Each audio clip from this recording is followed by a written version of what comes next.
¿Profe, ya están en la sala más o todavía no llegado nada?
Hola Charik, buenos días.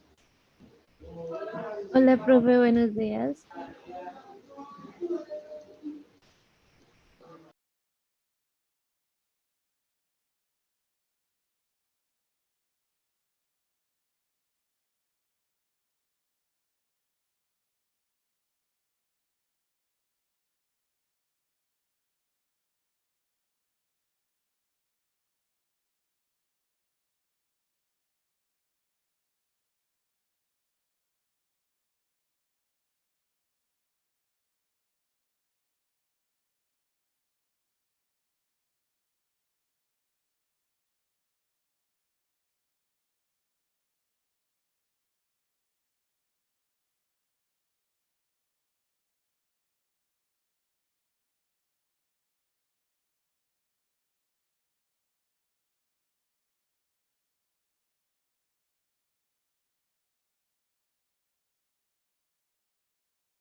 Buenos días, niñas y niños, ¿cómo están? Buenos días, profe. ¿Cómo van? Buen Lice, día, profe. recibí ayer tu correo con los ejercicios que hicieron, o sea, con las propuestas Sí, que hicieron. señora. Sí, señora. No sé si vieron en redes que ya nos están mandando para escoger la mascota. Pues Nicolás en un momento nos envió al grupo un mensaje en el que pues la profe nos pedía como que compartiéramos a la base de datos que teníamos pues esa encuesta para que pudieran participar. Sí, ¿ya tienen la encuesta o se las envío? Ya Nico no la envió, profe. Ah, vale, listo. Entonces, para que vayamos avanzando con eso. Ahorita hoy estamos divididos en dos temas. Jonathan les va a presentar esto. Apenas Jonathan arranque, yo voy a arrancar con otro tema. Y en el tiempo que nos quede, revisamos las propuestas que me enviaron para que ustedes me expliquen unas cosas, pues porque pues está como el listado, pero pues sí quisiera como mirar. ¿Listo? Para pasárselas esas propuestas a la doctora Claudia y mirar cuándo podríamos hacer como el ejercicio físico en la institución para hacer la elaboración de las piezas. Entonces, demos 5 minuticos ya. ¿Quiénes están llegando ya? Ah, no, 5, todavía nos falta. Entonces voy a dar 5 minuticos más y arrancamos.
Bueno, ya creo que ya llegaron todos.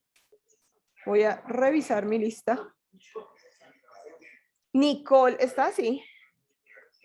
Buen día, profe. Hola, Nicole. Yo le dije ayer a la profe Claudia, porque yo ayer estaba reunida con ella a las 11, sobre lo del parcelador. No sé si ya lo arreglaron.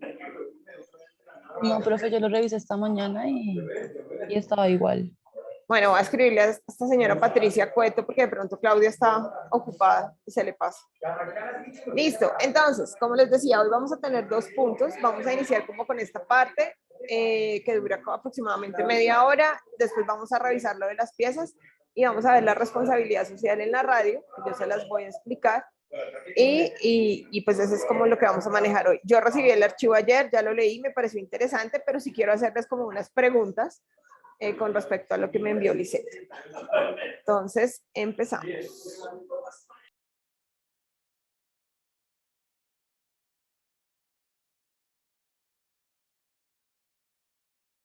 Tenía el micrófono cerrado.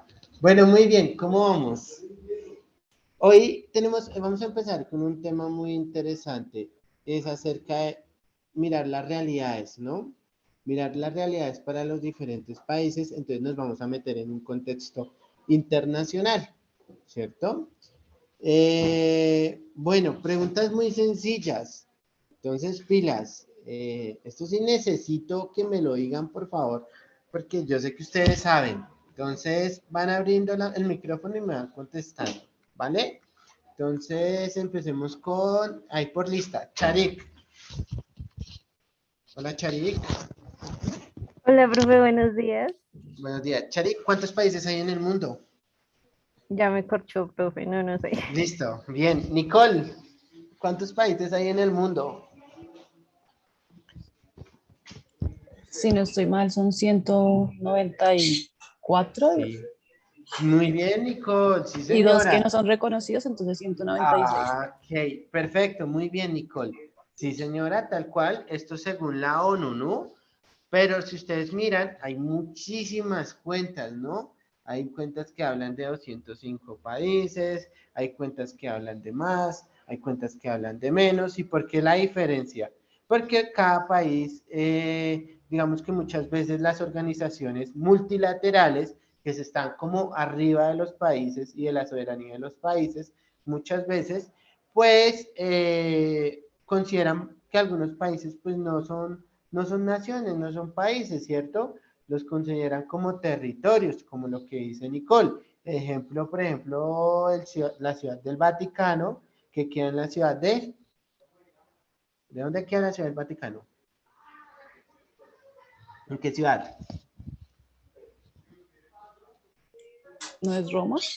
Roma, muy bien, sí señora, ¿cierto? Entonces, ¿qué es lo que consideramos? Entonces, por ejemplo, otra parte es en el Medio Oriente, ¿cierto? En Palestina. En Palestina, que muchas veces se considera Palestina como un país, otros ya no lo consideran un país por el tema de la Franja de Gaza y demás. Contexto netamente internacional. En otras cuentas, Mónaco es un país soberano para otras personas y para otras cuentas hace parte de Francia, ¿no? Entonces digamos que es como la diferencia en ese contexto internacional. Digamos que haciendo como ese brochure, hoy vamos a mirar cómo esa diferencia entre los países desarrollados y los países subdesarrollados o también llamados países emergentes, ¿cierto? Entonces, vamos a hablar de cada uno de ellos. Entonces, ¿en qué consiste? ¿Qué es lo que pasa? Y demás, que creo que ustedes alguna vez lo han escuchado, ¿no? Yo no sé, pues todos vivimos aquí en Colombia. Yo no sé si alguien de ustedes ha tenido la oportunidad de viajar al exterior y estar en un país desarrollado. No sé, levante la mano, nos cuenta, porfa. No sé, que hayan estado en Estados Unidos o en Europa. ¿No? ¿Ninguno? ¿O no me quieren decir? Digamos que para entrar en ese contexto. Bueno, muy bien, entonces yo les voy a contar un poquito de este tema.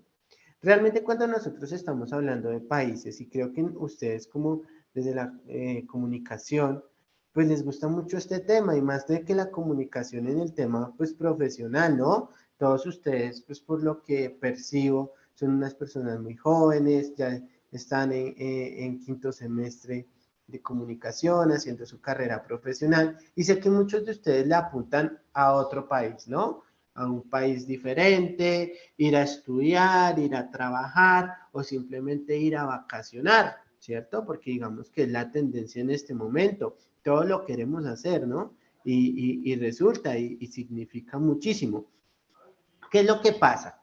Que nosotros tenemos que mirar esa diferencia porque realmente el mundo se clasifica en esos dos, países desarrollados y países subdesarrollados o país emergente, ¿cierto? Cuando nosotros hablamos de un país desarrollado, siempre estamos hablando de ese país que tiene una alta calidad de vida, es decir, educación, vivienda, salud, en el tema del transporte, entonces digamos conceptos muy afectivos en esa parte y que estos países desarrollados son muy superiores. Aparte que eso, pues poseen un alto nivel de ingresos, ¿cierto? Que eso es algo muy importante.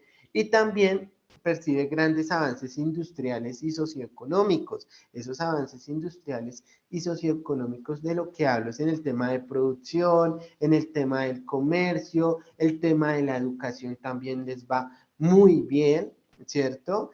Vemos esas grandes universidades, el tema del colegio pues, cambia radicalmente, conocimiento de primera mano, bueno, cambia totalmente el concepto. Porque yo les preguntaba si alguna persona de ustedes había viajado al exterior y demás. ¿Por qué? Porque está comprobado que cuando tú viajas, cuando tú sales, cuando tú conoces, cuando te enfrentas a otras culturas, a otra gastronomía, a otras personas, conoces y amplías tu horizonte y tienes una mente mucho más abierta, que eso realmente es a lo que nosotros debemos llegar. En temas económicos, pues realmente poder adquisitivo alto y en el tema de la inflación. Yo no sé ustedes, muchas veces, no sé si conocen el término inflación, no sé, en alguna materia que ustedes tengan como economía o algo así. ¿No? ¿Ni idea? Inflación, inflación, inflación. No, inflación es el aumento de los precios en la economía, el aumento de los precios. Esa inflación es cuando van subiendo, ¿cierto? Y lo vemos ¿por qué? Porque antes los abuelos nos contaban que decían que con 100 pesos compraban mercado, ¿no? Que con 1000 pesos ya compraban una casa, ¿cierto? Etcétera, etcétera. Que eso ha cambiado. Esa es la evolutividad del dinero y eso siempre va a pasar. La inflación es muy buena. Porque, bueno, buena en el sentido de que tiene que estar controlada, pero cuando hay inflación crece la economía. ¿Qué pasa en estos países? En estos países el tema de los precios siempre mantienen totalmente estables, ¿cierto? Y eso es un papel del Banco Central, estabilizar esos precios dentro de la economía. Algo muy importante que debemos conocer de estos países, pues aparte de eso, es que tienen esa inflación estable, el tema de la pobreza tratan de casi anularlo, ¿cierto? O sea, mantenerlo muy bajo, ese sector industrial totalmente amplio y variado, tienen una tasa de mortalidad, ¿cierto? Realmente muy alta, ¿cierto? Digamos muy poca, la esperanza de vida es muy elevada, ¿cierto? Tiene una estabilidad económica y política aceptable y tiene, lo que les decía, altos niveles de calidad de vida. Esas son como esas características fundamentales en un país desarrollado. Mientras que en la otra cara de la moneda tenemos los países subdesarrollados o países emergentes, ¿cierto? Que realmente pues todo el tema de calidad de vida, el tema de los ingresos, el tema del desarrollo, el tema de los avances industriales, los temas tecnológicos, pues realmente escasean, ¿cierto? Son inferiores a los demás países. Son países que cuentan o son propensos a tener una inflación alta, ¿cierto? O simplemente tener una inflación galopante, que es ir más allá, o una hiperinflación. Y también pues tienen tasas de desempleo alta y tasas de pobreza alta, ¿cierto? Entonces digamos que esas son como esas características importantes. El sector de producción es totalmente limitado, hay problemas en el tema de educación, se encuentran en una insuficiencia, ¿cierto? También eso va acompañado de un nivel muy elevado en problemas de salud y algo muy importante y característica de estos países es que tienen una política corrupta, digamos que ahí viéndonos en este tema de los países subdesarrollados, ¿cierto? Creo que desde ustedes ya consiguen cuál es mi punto de vista al mirar este tema, ¿no? Países subdesarrollados, países desarrollados, características de los países, asociándolo con todo el tema global y también cómo podemos a través de esos objetivos de desarrollo sostenible que ustedes trabajaron, metiéndole el tema de la responsabilidad social empresarial y demás. ¿Listo? Entonces, vamos a ver por acá, permítanme en un momento. Vamos a ver. Creo que acá todavía me escuchan, ¿cierto? Espérenme. Vamos a ver una charla TED, como nos gusta, rápido y sencillo, de Álvaro Martín, donde él nos habla de la globalización, todo el concepto de globalización, que yo creo que ustedes lo conocen a fondo, y sus efectos pues en las economías emergentes. ¿Listo? Entonces, vamos a verlo, por favor.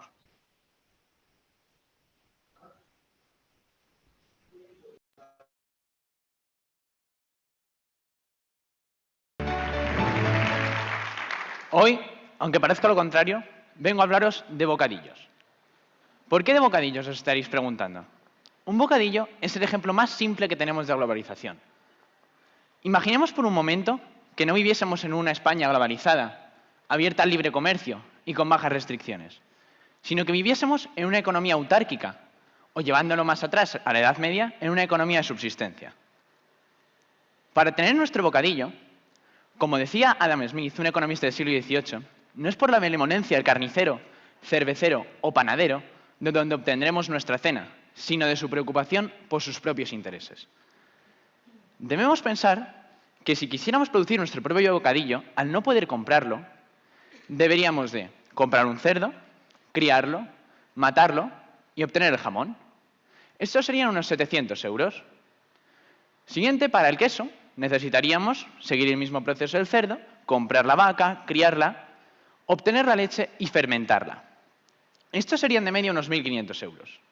Finalmente, si también queremos añadir tomate a nuestro bocadillo, tendríamos que comprar la tierra, el fertilizante, plantarlo, echarle agua, tener un huerto, y estos serían unos 80 euros. Ahora, imaginemos que vivimos en la sociedad actual, tal y como está abierto el mercado a todos los países y a la cooperación internacional. Esto produce que todo nuestro excedente de producción lo podamos vender a consumidores en un rango global. A la vez, al aumentar nuestra producción, reducimos los costes de la misma y podemos ofrecer unos precios más bajos a los consumidores. ¿Qué hace que seamos más competitivos? Todo esto gracias a la libertad económica y a la cooperación internacional. Nuestro bocadillo, ahora mismo, si lo queremos producir nosotros mismos y sin contar con el pan, podemos encontrar lonchas de jamón en el supermercado a 1 euro, un sobre de lonchas de queso a 3 euros o un tomate a tan solo 50 céntimos. ¿Pero qué es la globalización? ¿Somos realmente conscientes de lo que es la globalización? Muchas veces oímos por la televisión tanto detractores como promotores de la misma, y que muchas veces tampoco tienen realmente idea de lo que es este sistema o este fenómeno económico. No debemos entender la globalización como algo muy complicado, porque la globalización ha sido el fenómeno económico más simple y a la vez más importante de la historia. La globalización ha sido el mayor reductor de pobreza en las economías emergentes, más que cualquier ONG o cualquier inversión de cualquier país extranjero. ¿Por qué se produce esto? La globalización ha causado que haya una mayor deslocalización de la producción de los países desarrollados a las potencias emergentes. Lógicamente, la gente que se emplea en esas fábricas es gente del país local, por lo que reciben salarios mucho más altos que los que recibían anteriormente, si es que recibían alguno. Por lo tanto, su nivel de vida aumenta, tienen mayor poder adquisitivo y mayor acceso a servicios y productos básicos. Ahora bien, no son los únicos que se han beneficiado de este proceso. Nuestros países, los desarrollados, también se han beneficiado en una gran mayoría. ¿O es que ustedes creen que todos los bienes de consumo que tenían anteriormente podían acceder a ellos sin la globalización? ¿De verdad creen que hace 100 años podían tener un Kia por 20.000 euros o que haya coches de hoy en día que valgan simplemente 6.000 euros? Todo eso es gracias a la globalización. Las Nike, que ustedes pueden llevar puestas en los pies, por 50 o 60 euros, es gracias a la globalización. Pero eso ha ocurrido porque los países, al tener unos menores costes de producción, sus empresas, han logrado poder ofrecer unos precios más bajos a los consumidores y, por tanto, ser mucho más competitivos a nivel global, ganando en muchos casos cuota de mercado y, por tanto, crecimiento económico. Ahora, por un momento, pensemos. Un país innovador en tecnología, abierto al libre comercio, con bajas restricciones al tráfico de capital y de personas, Estados Unidos. La ONU, debemos decir, que se inventa un umbral de la pobreza para todos los países. Ese umbral de la pobreza no está basado en estudios, ya que es el mismo tanto para países emergentes como para países desarrollados. Y este umbral de la pobreza no varía con el IPC, que es el índice de precios al consumidor, ni con la inflación de dicho país.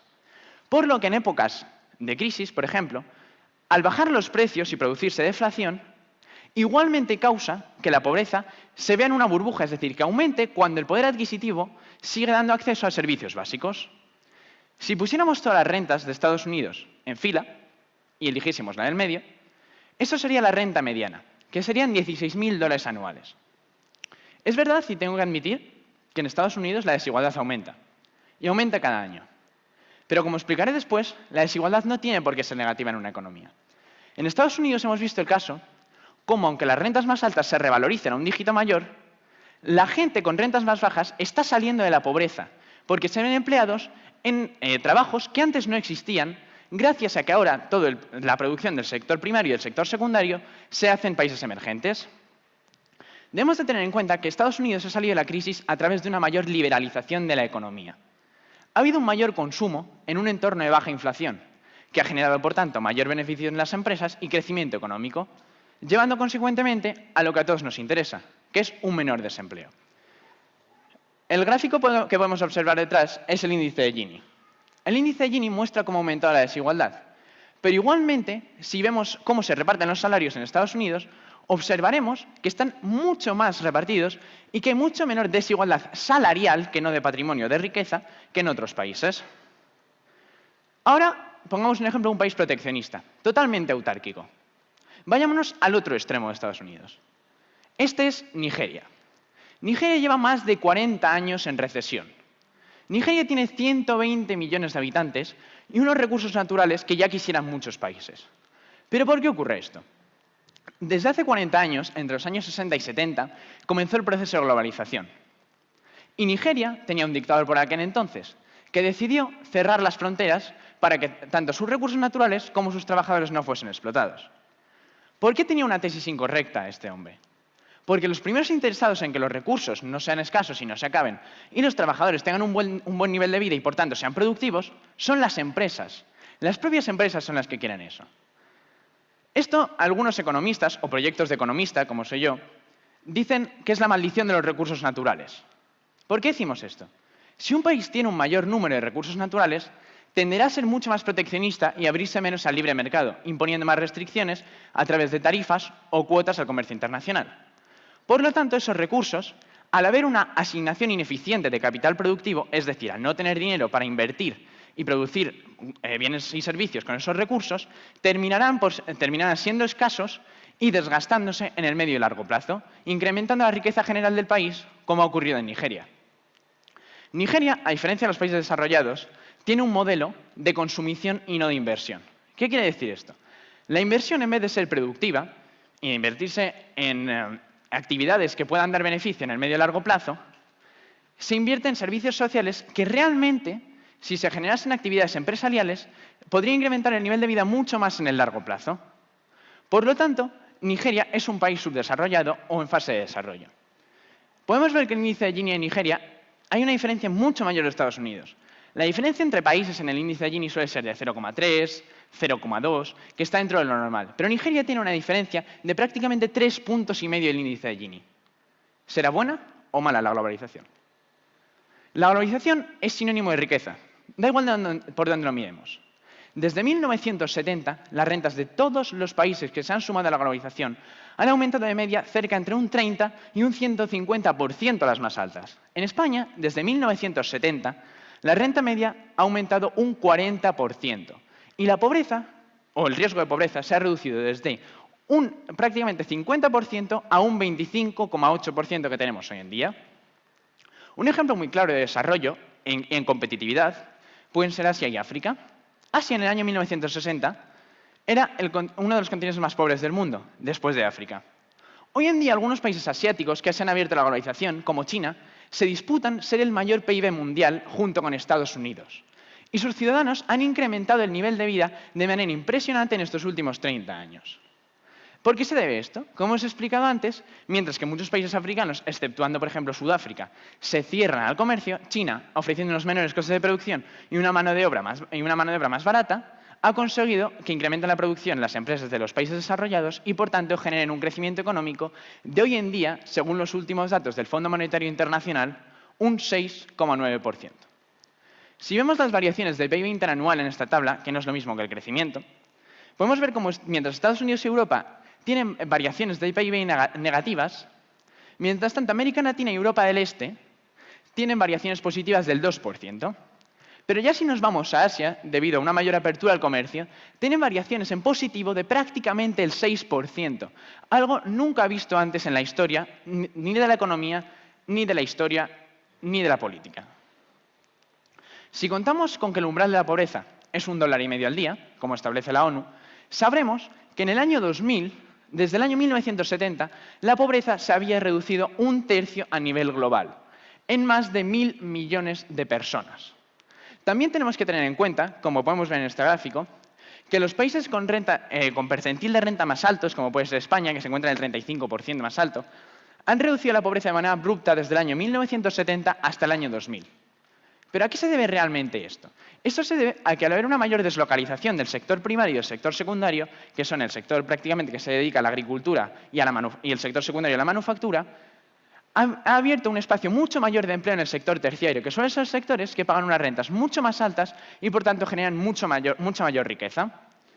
Si nos fijamos en el percentil de renta más bajo, que es el 15%, entre ellos los países africanos y los más pobres de los asiáticos, podemos ver cómo han reducido su pobreza, aunque a un menor ratio, de manera constante desde el año 1970 hasta el año 2000, sin parar ni un solo día. Este es mi gráfico favorito, pero debemos de pensar por qué ocurre esto. ¿Debemos de echar la culpa de esto a la globalización neoliberal salvaje? ¿O por una vez debemos darle las gracias a los mercados abiertos y a la libertad económica? El mito de la desigualdad. Puede sonar un poco fuerte la primera vez que oyes, pero si estudias más en ello y lo miras más adentro, podemos saber que la desigualdad es un mito. No es que no exista, es que la desigualdad no representa el crecimiento económico ni el desarrollo de una sociedad. ¿Por qué digo esto? Una sociedad puede tener crecimiento económico, sus rentas más bajas pueden estar aumentando, reduciéndose la pobreza, pero si las rentas más altas se revalúan a un dígito mayor, seguirá habiendo desigualdad. Hay que combatir la riqueza, hay que combatir que se genere mayor riqueza, hay que combatir que se genere menor pobreza. Pero la desigualdad depende de muchos factores ajenos al proceso globalizador. Por ejemplo, en la crisis de la subprime en Estados Unidos, las rentas más altas accedieron a hipotecas que aún así estaban fuera de su alcance, pero las respaldaban con activos, como otras casas, coches, que hicieron que en el momento de impago su deuda con el banco fuese menor. Mientras tanto, al tener unos tipos ultrabajos y tanta facilidad para el acceso a hipotecas, hizo que las rentas más bajas no respaldasen sus hipotecas con activos y, por tanto, en el momento del impago al banco, la deuda fuese muchísimo mayor. Y estos son los factores que realmente generan desigualdad. Pero las desigualdades en renta, sigo diciendo que no tienen por qué ser negativas. En un país donde hay desigualdad en renta, no digo que sea una desigualdad brutal, las empresas diversificarán su producción en una gama de productos, servicios y bienes de consumo mucho mayor. Por lo tanto, los precios de los diferentes servicios y bienes serán muy diferentes. Y eso hará que todos los consumidores, independientemente de su nivel de renta, tengan un poder adquisitivo más alto y tengan acceso a servicios y bienes de consumo sin intervención necesaria del Estado. La globalización ha reducido la desigualdad, aunque muchos lo nieguen. Por ejemplo, en un caso individual, de cómo la desigualdad aumenta mientras la desigualdad global se reduce, en 2016 en China, las rentas medias incrementaron un 10%. Se redujo la pobreza, incrementó la capacidad adquisitiva, por lo tanto la demanda agregada del país, y generó mayor crecimiento económico. Las rentas más altas, debido a esto y debido a mayor beneficio de las empresas, crecieron un 20%. lo que generó, sobre todo, mayor inversión financiera directa en países africanos, reduciendo la pobreza de manera indirecta en esos países. ¿Es bueno o malo que crezcan las rentas altas? ¿Qué preferimos? ¿Que los ricos ganen menos? El índice de Gini muestra cómo desde el año 1960 hasta el año 1980 incrementó la desigualdad. Pero no a causa de la globalización a nivel mundial, sino a causa de los gobiernos y los estados que impusieron mayores tarifas, cuotas y restricciones al comercio, que inflaron los precios de esos bienes y servicios, haciendo que la demanda por ellos fuese mayor. Por lo tanto, generaron pérdidas enormes en todas las empresas que deslocalizaron su producción y crearon un mucho mayor desempleo en aquellos países emergentes, generando mayor desigualdad. Desde el año 1980, que es más bien el periodo de Ronald Reagan, por ejemplo, las restricciones al comercio se reducen de manera espectacular. Se empieza a cooperar internacionalmente entre todos los países. Hace que haya una gama de productos mucho más amplia en todas las economías del mundo y sobre todo a un precio mucho menor. Esto, como podemos observar, reduce la desigualdad desde un 0,06 hasta prácticamente un 0,03, más de un 30%. Un ejemplo de globalización, que seguramente todos ustedes llevarán encima, es un iPhone. Todos ustedes seguro que pasan de media más de 2 horas al día en su iPhone. ¿Han pensado cuánto podría llegar a costarles un iPhone si no existiera la globalización? Apple fabrica el iPhone con 200 empresas distintas de 30 países diferentes. Por ejemplo, Samsung fabrica miles de procesadores al año para Apple en Corea, siendo su principal competidor. Este negocio es un win-win, porque ambos sacan beneficio de ello. Samsung, al producir un componente específico, tiene unos costes de producción mucho menores porque genera los bienes al por mayor, mientras que Apple, al especializar la producción de sus componentes, reduce los costes. 3M es una empresa americana que realiza la pantalla táctil del teléfono móvil. Sí, americana, han oído bien. No todo tiene por qué estar deslocalizado. Si una empresa es competitiva en su mercado, tanto como a nivel internacional, finalmente acabará atrayendo demanda. Y no por eso se necesita mayor intervención. Murata Manufacturing genera el sistema eléctrico del iPhone. Es una empresa japonesa de 65 años de antigüedad. ¿Lo han oído bien? 65 años de antigüedad. Y genera productos para el iPhone, el móvil ahora mismo más moderno que tenemos en el mundo. ¿Pero cómo han hecho esto? Esto no lo han hecho a través de intervención estatal ni de mayor inversión, sino de mayor capital que han invertido en investigación y desarrollo desde el sector privado. ¿Se les ocurren cuáles son los 2 países que más invierten en I+D del mundo? Me refiero a nivel general, no desde el sector público. Son Estados Unidos e Israel. Estados Unidos, un 70% de su inversión en I+D proviene de capital privado. Y en Israel, líderes en inteligencia artificial, más de un 90% de ese capital proviene del sector privado. Los 2 países líderes. ¿Por qué será? Porque la inversión, cuando proviene del sector privado, es productiva. Largan Precision es la empresa taiwanesa que genera las cámaras, o que produce las cámaras y las lentes del iPhone. Apple, con la mayor deslocalización de su producción, hace que todos los componentes sean de mayor calidad al especializarse. A la vez, reduce los costes de los mismos y puede ofrecer un precio más bajo a sus consumidores, siendo más competitivo a nivel internacional y ganando mayor cuota de mercado respecto a sus competidores. Según un estudio de la Universidad de Harvard, debemos pensar que si el iPhone se fabricase con los mismos costes de producción mínimos en Estados Unidos y con el mismo margen de beneficio, produciéndolo completamente en Estados Unidos, tendría un coste medio de $3.000 el producto y se vendería a unos $3.500 al público, el más barato. Seguro que esta sala solo tendrían iPhone 2 o 3. Ahora estamos todos a favor de la globalización, ¿verdad? No debemos todos decir sí a la globalización. Porque ha sido el fenómeno económico que más ha reducido a la pobreza. Porque ha sido el fenómeno económico que más ha generado riqueza. Y porque el libre mercado permite la demanda de cada individuo eficientemente con la oferta de las empresas. Me explico. Como hemos dicho antes, desde 1970 hasta hoy en día, encima de este escenario, la pobreza se ha reducido en 2.000 millones de personas a nivel global, más que cualquier ONG. La riqueza, digamos en este caso la renta, ha incrementado un 40% desde el año 1970 hasta hoy en día en España. Mientras tanto, los países proteccionistas han aumentado la pobreza en 80 millones de personas de media, desde que comenzó el proceso globalizador. Y sus rentas, por ejemplo, en Nigeria ha caído un 140%, pero en otros países proteccionistas la media es de una caída del 20%. ¿Realmente queremos oponernos a la globalización? Todas estas ideas no solo las expongo en público, sino que todas estas ideas son las en las que se basa mi libro In Defense of Freedom, que publiqué hace 2 semanas.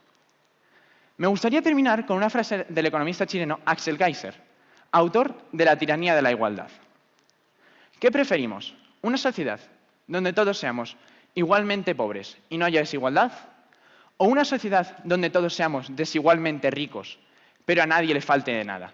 Porque eso es la globalización. Muchas gracias.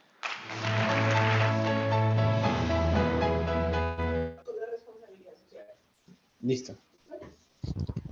Bueno, bien. Digamos que ese era un tema muy importante, ¿cierto? Y ustedes como comunicadores sociales, el tema de la globalización, el tema de cómo ha influido en el tema de los países emergentes y todo lo que lleva consigo esas causas y esos efectos en ciertas áreas, porque realmente es así.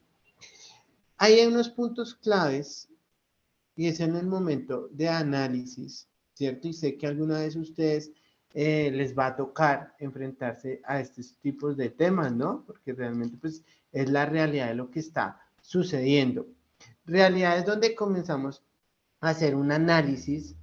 Ese análisis es social, análisis económico, análisis medioambiental en cada uno de los componentes. Porque, ¿qué quiero decir acá? Sí, hay países desarrollados y hay países emergentes, pero cuando comenzamos a analizar ya por grupos, entonces ya comenzamos, por ejemplo, a analizar países desarrollados de América con países desarrollados de Europa, pues van a haber diferencias, van a haber países que están mucho mejor en ciertos temas y otros que no en todos los temas. Entonces, para mí es importante entender esos conceptos y que ustedes lo entiendan. ¿Para qué? Para el momento de usted de pronto informar, comunicar, dar una noticia y demás, tengan esos análisis realmente claros. Digamos que ese es mi trabajo el día de hoy.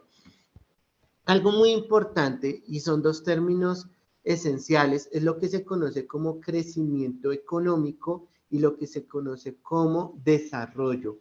O sea, crecimiento económico y social y desarrollo económico y social. Crecimiento y desarrollo. ¿Cuál es la diferencia o qué entendemos por cómo cambia cada uno de estos conceptos? Cuando nosotros hablamos de crecimiento económico, estamos hablando que aumenta la producción del país, aumenta la economía, aumenta la producción, aumenta el consumo. Pero ¿cómo se mide eso? Y ese es el momento que ustedes tienen que decir, venga, ¿yo cómo voy a decir que si aumentó o cuánto aumentó? ¿Quién es mi fuente? ¿Qué hablo? Entonces, por supuesto, siempre se habla del Producto Interno Bruto, ¿cierto? Producto Interno Bruto, suma agregada de la producción en un país, de lo que realiza en un país. Esto es un indicador que se mide en millones de dólares. No sé si ustedes lo conozcan, ¿cierto? En millones de dólares. Y ahí es, digamos, que se menciona y entonces se vuelve el paralelo de un periodo a otro periodo, aumentamos, disminuimos, en cuántos puntos y demás. Cuando nosotros hablamos de, entonces tenemos lo que se conoce como el PIB, Producto Interno Bruto. También tenemos un indicador que se conoce como el PIB per cápita o ingreso PIB per cápita. Miren lo que nos dicen ahí. La renta per cápita es un indicador económico el cual se encarga de medir la relación existente entre el Producto Interior Bruto y el número de habitantes del país. Se supone que realmente es para medir cuánto de la producción corresponde a cada uno de los habitantes y me sirve para mirar esos contextos, esos paralelos. ¿Qué es lo que hacen para hallar este PIB per cápita? Cogen el PIB y lo dividen por el número de habitantes que tenga el país. Simplemente es eso, el indicador me sale de esa manera. Eso hace parte de cómo medir el crecimiento económico de un país. ¿Listo? Y tenemos lo que se conoce como el índice de desarrollo humano y también conocido como el IDH. Yo no sé si ustedes lo conocían, que este es algo muy importante Porque el índice de desarrollo humano es el que realmente me mide la calidad de vida de las personas.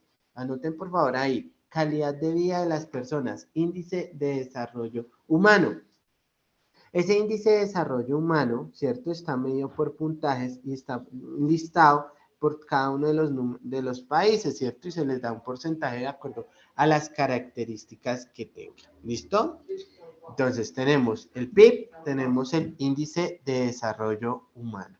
¿Listo? Para que lo tengan en cuenta. Preguntas hasta el momento. ¿Todo es claro? ¿Preguntas? ¿Ninguna? ¿Todo muy bien? ¿Todo perfecto? Listo. Ahora viene la actividad. ¿Listo? ¿Cuál va a ser la actividad que ustedes deben realizar? Esta la van a hacer individualmente. Jonathan, bueno, sí, con Dime, la dime. actividad, porque es que quiero revisar con ellos lo que hicieron ayer, entonces para colocarles la actividad y ya yo paso Listo, a dale. mirar. Listo. Entonces, ustedes en este momento, ¿qué van a hacer? Van a hacer un reporte informativo, ¿listo? Donde cada uno de ustedes va a hacer un paralelo entre un país desarrollado y un país emergente. Ese país emergente, ese país desarrollado, lo van a escoger ustedes, ¿listo? Lo van a escoger ustedes, el que ustedes quieran, con el que siempre les haya llamado la atención y demás. Ese reporte informativo, ustedes van a colocar y van a buscar como esas principales características de cada uno, van a hacer de pronto un cuadro comparativo de cada uno de ellos, ¿cierto? Van a hablar del índice de desarrollo humano, van a hablar del Producto Interno Bruto, ¿cierto? Y lo van a expresar y lo van a analizar. Para eso, digamos que es clave, si ustedes necesitan, por supuesto, yo les colaboro en el tema, ¿cierto? Digamos que para eso estamos. ¿Qué vamos a hacer? Y también quiero hacer un análisis social. Quiero que cada uno de ustedes haga un análisis social. O sea, es un reporte algo muy chévere, muy de ustedes, como les gusta. Ese reporte, por supuesto, lo van a hacer a través de una presentación muy dinámica, como les gusta a ustedes, imágenes y demás. Pero algo muy importante, y ustedes como comunicadores sociales lo saben, pilas con las fuentes de donde van a sacar información. Entonces, ¿qué necesitamos? Fuentes confiables como el Banco Mundial, el Fondo Monetario Internacional, podemos sacar indicadores de la Organización Mundial del Comercio, que son como esos organismos que están ahí, que están en la base de todo este tema. Otro importantísimo, la Organización de las Naciones Unidas, ¿no? Entonces, digamos que quiero que ustedes trabajen esas bases informativas, pues que son de fácil acceso y demás. Dentro de hacer esa presentación, entonces cada uno de ustedes va a exponer de esa manera y quiero que sea un excelente trabajo. Digamos que eso es lo que más quiero, ¿listo? Lo que ustedes le quieran agregar de más, lo pueden hacer. Algo importante dentro de ese trabajo es que en cada uno de los países ustedes van a averiguar cómo se está manejando el tema de la responsabilidad social empresarial dentro de esos países, ¿cierto? Obviamente basados en las problemáticas de cada uno de los países. Y algo fundamental que quiero que averigüen ahí es si en cada país es obligatorio o no la responsabilidad social empresarial. ¿Cómo se mueve el tema en cada uno de los países? ¿Listo? ¿Sí es claro el trabajo para todos? Charik, Nicole, Ashley. No, profe. Sí, profe. Comunicadores, Charik, Sí, señor. Nicole. ¿Me haces Listo, muy un favor? bien. ¿Me repites Sí, lo señora. último que dijiste de responsabilidad social, por favor? Una es Por investigar supuesto. si es obligatoria y la anterior a esa, ¿cuál Si era? es voluntaria o es obligatoria y cómo se maneja el tema de la responsabilidad social en cada uno de los países. Entonces, de acuerdo a esas estrategias, ¿cierto? Que maneja el Estado con las empresas. Eso es muy Gracias. importante, Nicole. Listo, muy Igual, bien. el ejercicio es como un reportaje, ¿no? O sea, un reportaje gráfico, un informativo. Entonces, pues más que exposición, es como que lo muestren en esa forma, reportaje. ¿Listo? Sí, digamos que es el contexto de todo lo que ustedes han aprendido en varias materias dentro de estos semestres, que nos lo muestren ahí, porfa. Listo, bien, profe. Te cedo la palabra. Gracias, profe. Bueno, mis niños, partiendo del hecho de lo que Jonathan nos ha puesto en el ejercicio del día de hoy y de lo que hemos venido viendo en toda la semana, una de las cosas importantes que yo quisiera hacerles una pregunta a ustedes es, ¿ustedes consideran, si vamos, Jonathan, me cambias pantalla para yo compartir, porfa? Cuando nos metemos en todo este mundo de la televisión, de la radio, de los medios de comunicación, nos damos cuenta de que, de cómo manejamos la responsabilidad a partir de los medios. ¿Ustedes creen que en Colombia, igual ya les voy a abrir la presentación que ahora no la encuentro?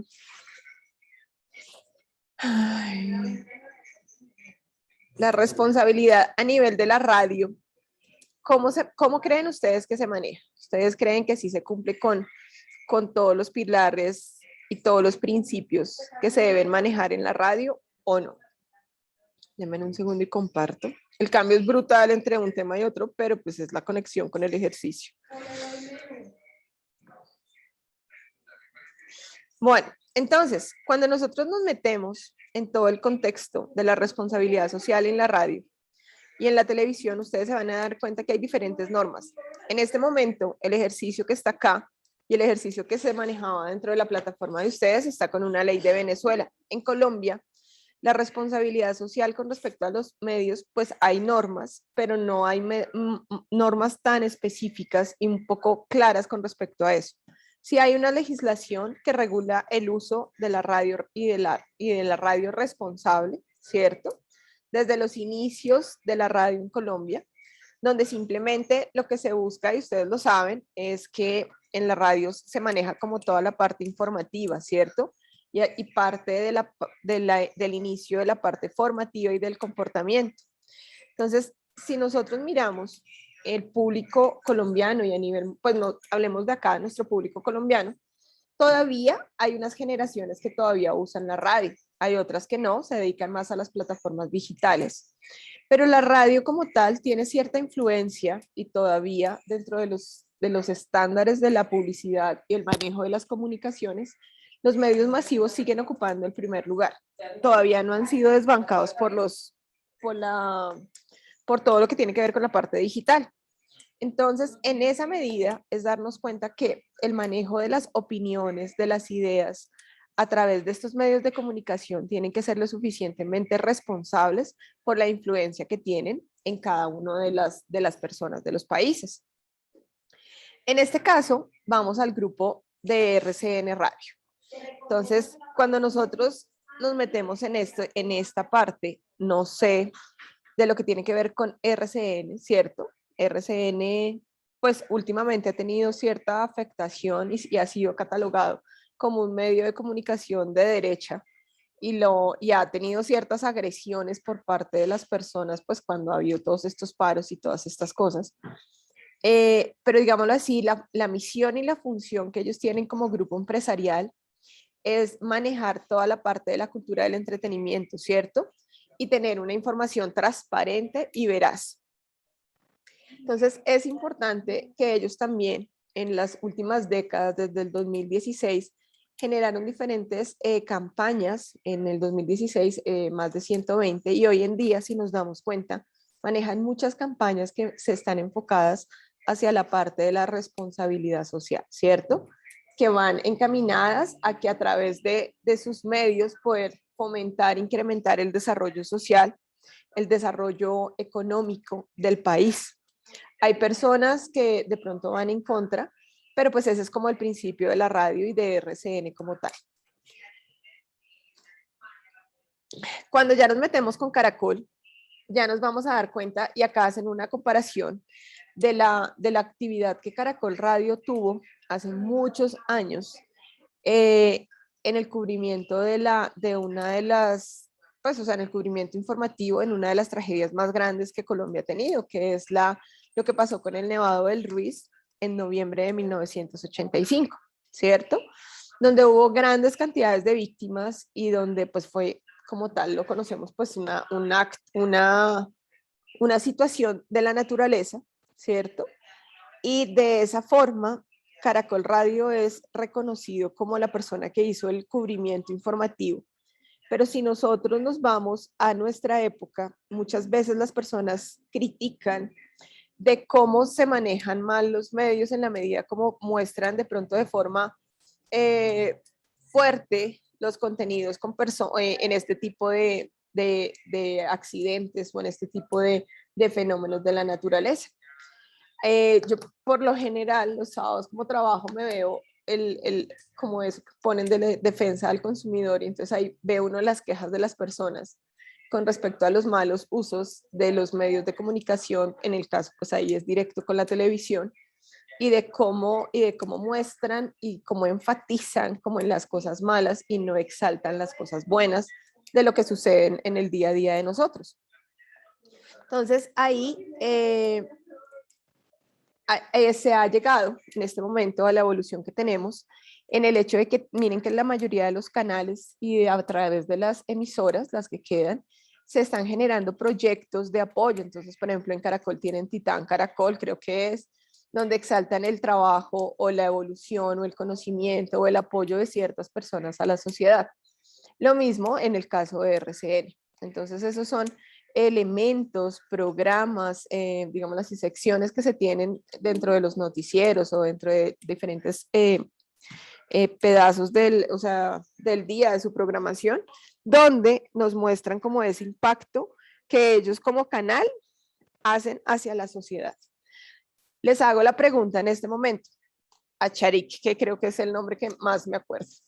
Charik, ¿tú qué crees? ¿Tú consideras que Caracol o RCN, cuál de los dos maneja mucho mejor lo que tiene que ver con la responsabilidad social? Pues a mi modo de ver, yo creería que Caracol. O sea, ajá, ¿por qué?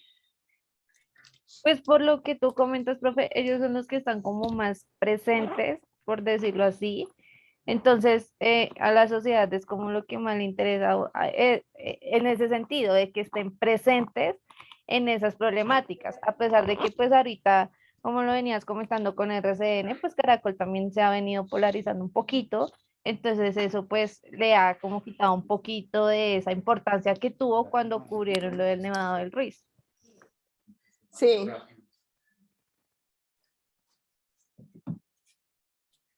¿Y RCN por qué consideras que no maneja la parte de responsabilidad social?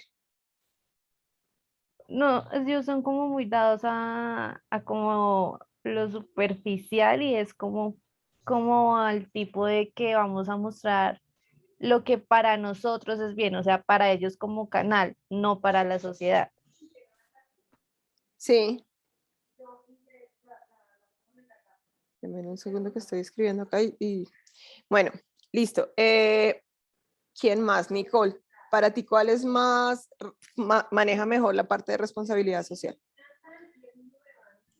No, profe, yo siento que yo no podría opinar ¿Por porque qué? no tengo, o sea, siento que no tengo la información necesaria, la verdad. ¿No? No, o sea, no sé, es que yo de las canales y eso, sino muy perdida. Es Sí. como que, o sea, sí había escuchado lo del, como nombraste de Caracol, de lo del Titán y eso, que decimos como a final del noticiero que lo hacen, pero no sé, profe. Bueno, bien. ¿Quién me puede colaborar con esa pregunta? Gonzalo, tú.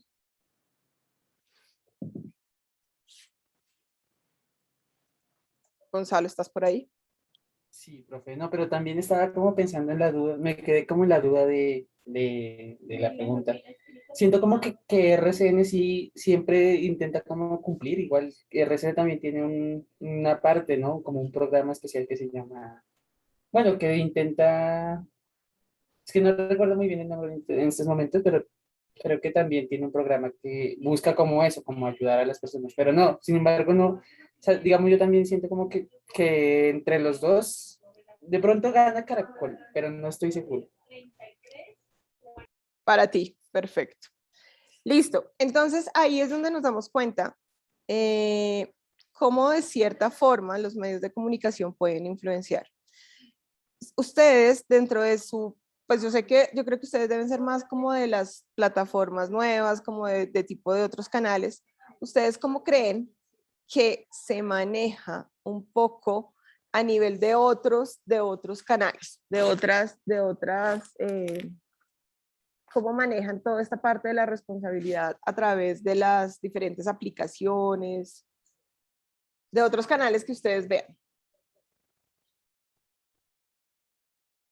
¿Ninguno?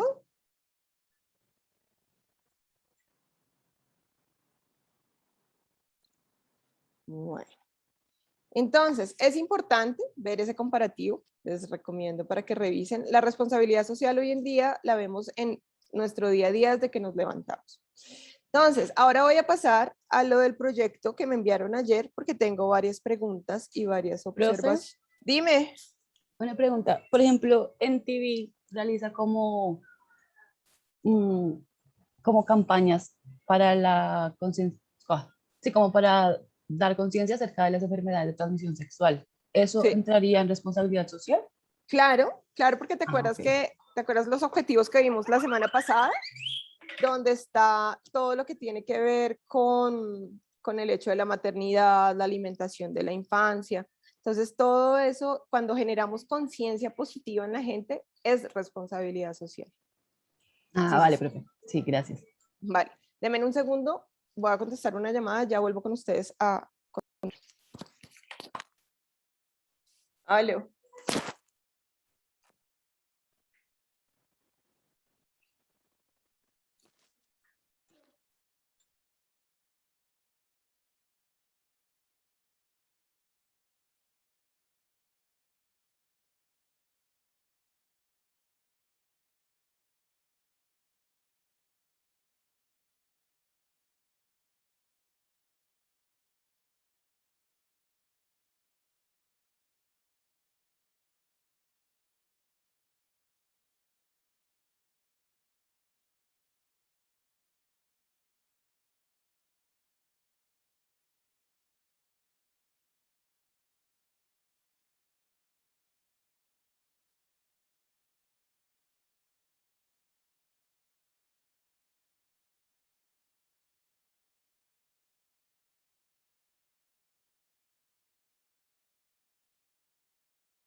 Bueno, entonces, mis niños, hablando, pues, o sea, retomando el tema, vi este ejercicio que ustedes me enviaron ayer. También vi la encuesta que mandaron hoy.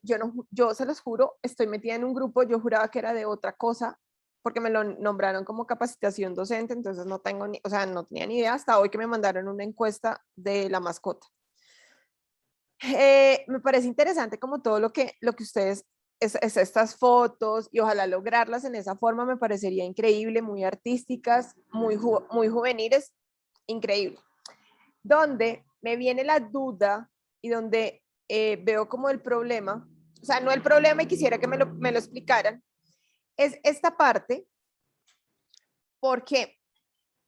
Porque ustedes saben que cuando nosotros manejamos una identidad de marca, igual no sé cómo lo estén manejando y de pronto yo me puedo estar saliendo de los contextos del ejercicio. Ay, ¿ahora qué se me hizo? Estos, si se dan cuenta, la universitaria está bien, o sea, el manejo de los colores, pero miren la mancha que como tal, yo sé que igual esto es, pues sí, simplemente la letra, pero si lo vamos a manejar desde un contexto gráfico, la gracia sería que manejáramos de pronto como esta mancha que le manejan al logo en el fondo, de pronto para manejarlo de esa forma, para que genere como una unidad y como una coherencia con lo que se está manejando gráficamente. Por eso les quería hacer la pregunta de por qué los colores o por qué lo están manejando así, porque pues esa es como la duda que tengo yo. Profe, pues la verdad es que eran ideas que salieron ayer como durante el proceso en el que estábamos decidiendo como qué proponer y digamos que pusimos eso, o sea, por lo menos esos tres que yo puse ahí, fue porque durante la clase dijimos como no, lo de los stickers. Yo pregunté porque dije como no me queda muy claro cómo sería y ahí como que empezamos entre todos y algunos diseñaron como esto, pero era solamente como para darnos una idea de más o menos cómo sería. O sea, obviamente ya digamos los que se realizaran para que apoyaran la actividad, pues tendrían un proceso distinto. Estos eran como de referencia.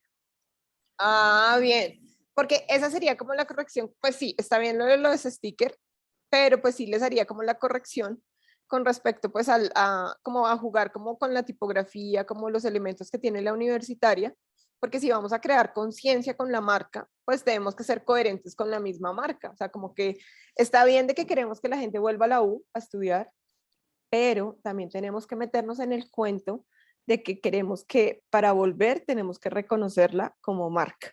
Y ahí estaríamos manejando dos líneas gráficas totalmente diferentes. Entonces es como lo que les quería preguntar. De resto, pues me parece interesante todo lo que plantean. Yo se lo voy a enviar a Claudia para que ella nos diga de pronto qué correcciones o qué cosas tenemos que manejar con respecto a esto que ustedes están planteando. Y de la misma forma, abrir el espacio para encontrarnos en la institución, o sea, de pronto que no sea virtual, una o dos sesiones para pues poder hacer este ejercicio de las fotografías y todo esto. No sé si les parece o todavía no haríamos la parte presencial.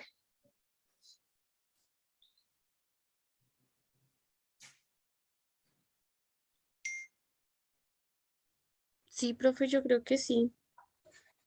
Pues a mí me parecería bien de pronto abrir de pronto una sesión o dos sesiones donde la clase la dictaríamos allá y haríamos como todo este proceso pues para poder, digamos así, entregar de parte de esta asignatura en lo que aportamos al proyecto. Porque pues no, lo que ustedes decían ayer, no sacamos nada sin hacerlo desde allá. Entonces, esa es como la propuesta, pero yo quedo pendiente de hoy reunirme con la profe Claudia. Nos vamos a conectar a las 3. Yo le muestro esto y yo el lunes les estaría mostrando como las correcciones que ella nos hace al respecto. Entonces, eso era como algo importante que quería hoy aclarar con ustedes. Y el ideal es que ya arranquemos con el ejercicio del reportaje económico unido a la responsabilidad social. Chicos, si tienen alguna, o sea, que encuentren alguna cifra que no entienden o algo así, por supuesto, pregúntenme, ¿listo? Recuerden que estos informes hay que meter mucha gráfica, mucho indicador de la información que ustedes encuentran. Entonces, cualquier cosa, aquí estoy, cualquier pregunta que tengan, ¿vale?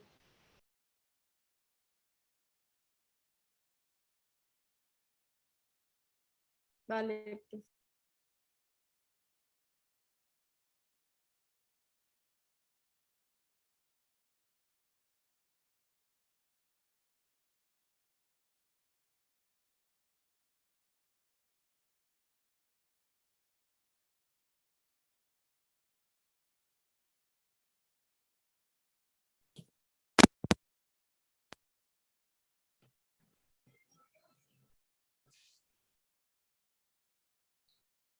Y ese celular ahí guardado con minutos, con de todo.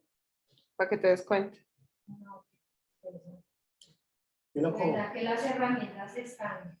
Y yo por no saber cómo, pero yo ya había preguntado que las herramientas, cómo funcionan.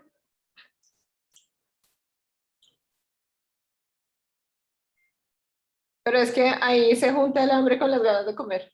Total. Porque se echan el pato entre para el uno y para el otro, pero a la hora del té no hay ninguno. Exactamente.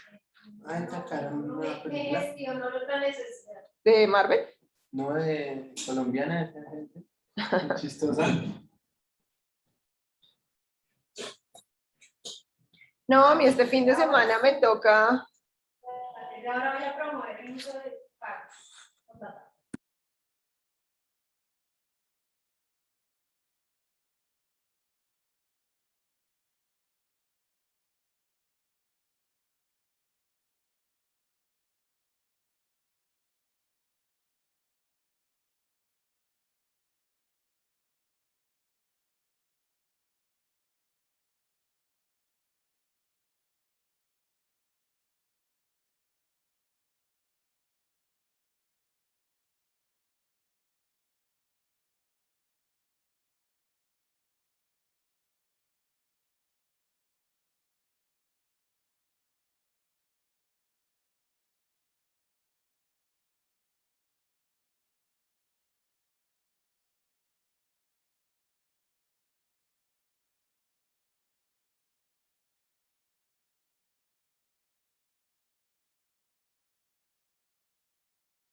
¿Cómo van con el trabajo, chicos?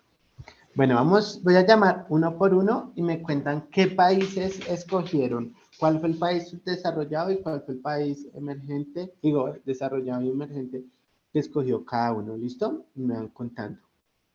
Entonces, Natalia.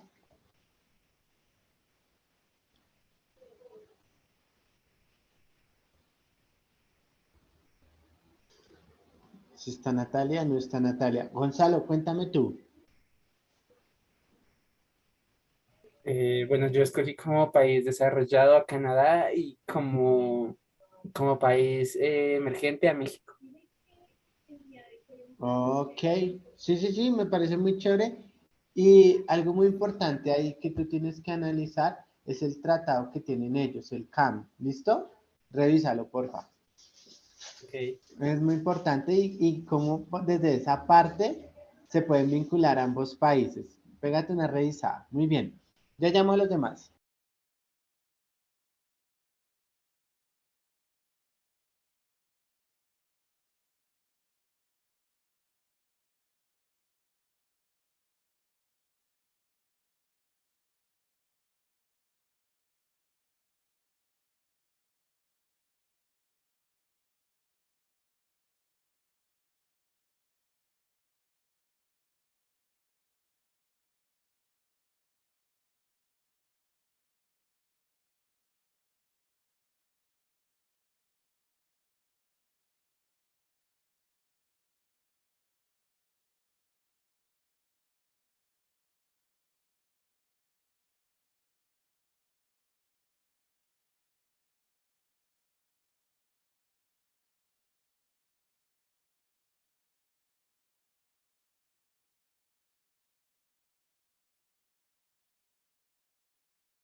Bueno, entonces Gonzalo, Canadá, México. Nicole, ¿qué países escogiste tú para tu informe?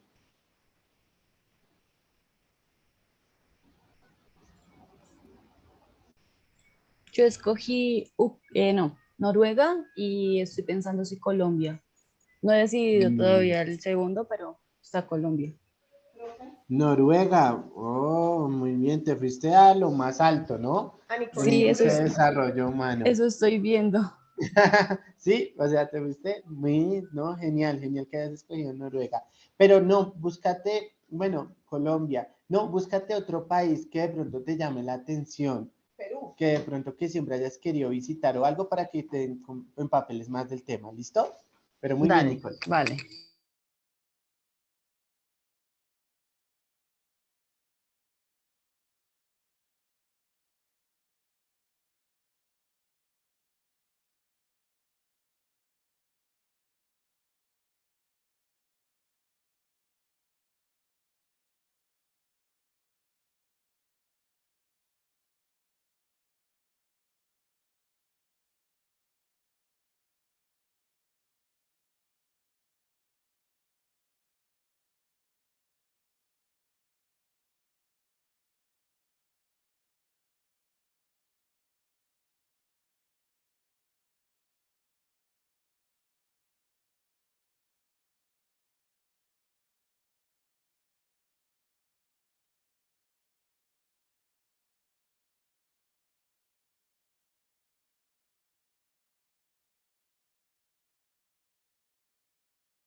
Y Laura, ¿qué país escogiste, Laura?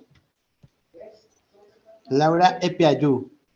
Yo escogí Nueva Zelanda y Argentina. Ajá, ¿por qué Nueva Zelanda? No me Mm, diga que tiene pensado en irse para allá, ¿cierto? no, profe, pues me interesó mucho como saber la cultura y todo eso, como que, o sea, como más que todo por explorar. Nunca había, pues no Mm, conozco de este país, entonces quisiera conocer más. sí, muy chévere porque para eso son estos ejercicios. Y Argentina, bien, bien, me gusta. Listo, muy bien.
Chicos, entonces nos vemos el día lunes, ¿vale? Feliz fin de semana, que estén muy bien. Hasta luego. Juiciosos. Gracias.